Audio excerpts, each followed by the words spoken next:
Садыр Джапаров начал свой визит со встречи с президентом России Владимиром Путиным. Главы государств обсудили актуальные направления двустороннего сотрудничества, перспективы совместного взаимодействия, представляющим взаимный интерес. Джапаров выразил готовность продолжать укрепление стратегического партнерства и союзнических отношений с Россией, а также пригласил Путина посетить Кыргызстан с официальным визитом. В пользу развития наших двусторонних отношений.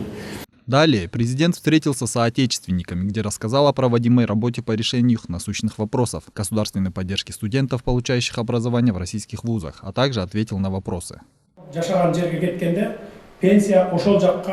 В тот же день глава государства встретился с президентом Татарстана Рустамом Маннихановым, где обменялись мнениями о перспективах кыргызско-татарских отношений. Джапаров отметил, что народы Кыргызстана и Татарстана объединяют схожая культура, близкие языки, единая религия, общие традиции, которые необходимо поддерживать.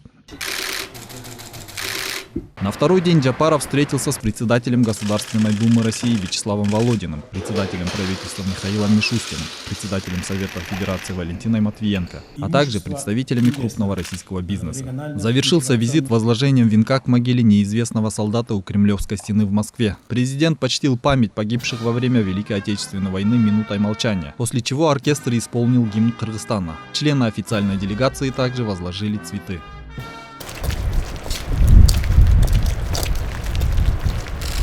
Стоит отметить, в рамках официального визита Садыра Джапарова в Москве сопровождала внушительная делегация, в том числе два вице-премьер-министра, министр иностранных дел Руслан Казакбаев, руководитель аппарата президента Сюймбек Касмамбетов, также посол Кыргызстана в России Гульнара Клара Самат, директор Государственного агентства по продвижению и защите инвестиций Алмамбет Шахмаматов, исполняющий обязанности мэра Бишкека Бахтыбек Кудайбергенов. Мы думаем, что по составу делегации проводилась предварительная работа, да, и стороны обменивались именно вопросами, да, которые будут обсуждаться на данной встрече. И действительно за последний год, например, накопилось огромное количество очень проблемных вопросов, и надо было действительно наладить двусторонние связи, да, то есть здесь не только на уровне высшего руководства, да, президентов, но и на уровне министров необходимо было установить двусторонние связи, контакты, да, несмотря на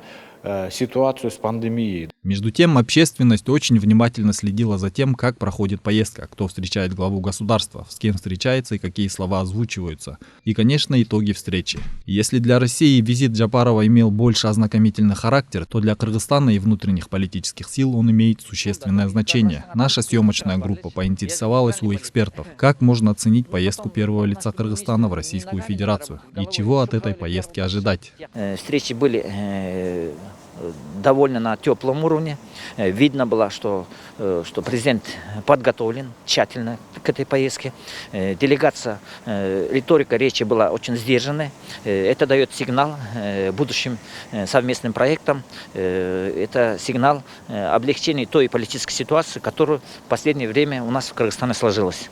Этот формат переговоров можем считать, что это неким сигналом для государств-партнеров. Это подтверждает того, что Кыргызстан вырабатывает некую стратегию внешней политики, которую мы поддерживали в течение многих лет.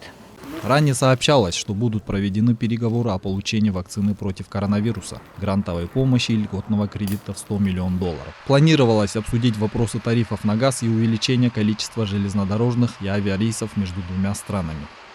В этом ключе мы думаем, что в дальнейшем, буквально вот в ближайшее время эти вопросы будут решаться и будут именно эффект. Да? Но также надо отметить, что российская сторона на безвозмездной основе предоставляет финансовую помощь в размере более 600 миллионов рублей. Это тоже мы думаем, что российская сторона готова показала свою готовность на развитие двусторонних отношений.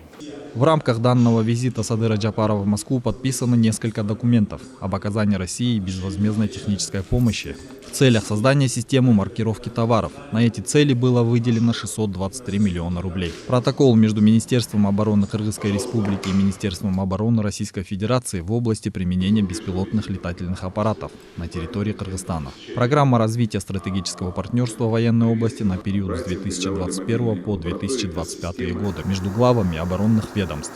Меморандум о взаимопонимании между Министерством сельского водного хозяйства и развития регионов и Министерством сельского хозяйства России о сотрудничестве в области поставок сельскохозяйственной продукции. Но, как ранее и предполагали эксперты, так как это первый визит Садыра Джапарова в качестве президента, среди них нет соглашения о крупных проектах. Азамат Кенжешев, Алтынбек Саакиев, Нью ТВ.